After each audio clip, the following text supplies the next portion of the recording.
Israel নামটির সঙ্গে কয়েকটি সমার্থক শব্দ জুড়ে গেছে: যুদ্ধ, সংঘাত আর হত্যাযজ্ঞ। ফিলিস্তিনিদের উপর সামরিক আক্রমণ চালিয়েও ক্ষান্ত নয় ইসরায়েল। লেবানন এবং ইয়েমেন ছাড়াও 12 দিনের অপারেশন রাইজিং লায়নে ইরানের পারমাণবিক স্থাপনা ধ্বংসের কার্যক্রম চালায় দেশটি। ইসরায়েলের দীর্ঘ যুদ্ধ বিগ্রহের খেসারত দিচ্ছেন ইসরায়েলের সাধারণ মানুষও।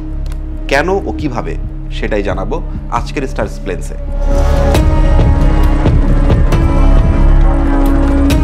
ইসরায়েলি সামরিক বাহিনীর দীর্ঘ যুদ্ধ বিগ্রহের প্রভাব গিয়ে পড়ছে ইসরায়েলের সাধারণ মানুষের উপর।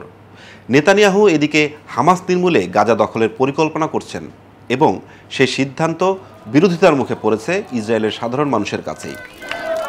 যুদ্ধ অব্যাহত রাখা ও নতুন করে এর মাত্রা বাড়ানোর পরিকল্পনার প্রতিবাদে আগামী 17ই আগস্ট ইসরায়েল জুড়ে সাধারণ ধর্মঘটের ডাক দিয়েছে কয়েকটি ইসরায়েলি সংগঠন। গাজা, লেবানন ও ইরানে চালানো ইসরায়েলিদের সামরিক অভিযানের নেতিবাচক প্রভাব পড়ছে ইসরায়েলিদের শারীরিক ও মানসিক সুস্থতার উপর।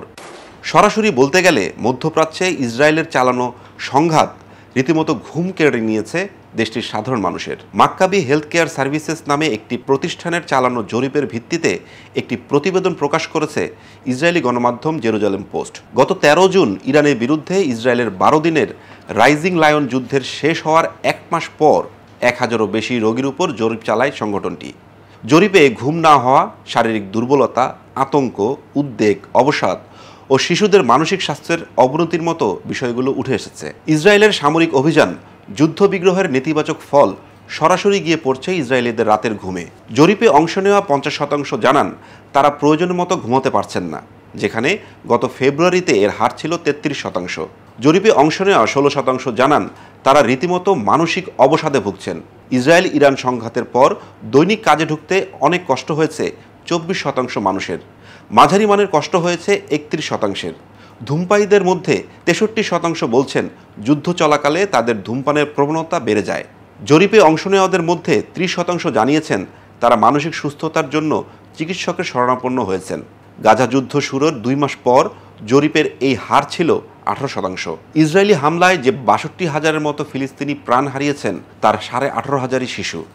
আর অন্যদিকে ইসরায়েলি শিশুরা এই যুদ্ধের খেসারত দিচ্ছেন তাদের মানসিক স্বাস্থ্যের অবনতি দিয়ে। জরিপে উঠে এসেছে এমনই চিত্র। জরিপে অংশ নেওয়া 25% বাবা মা বলছেন তারা শিশুদের আচার ব্যবহারের নেতিবাচক পরিবর্তন দেখছেন।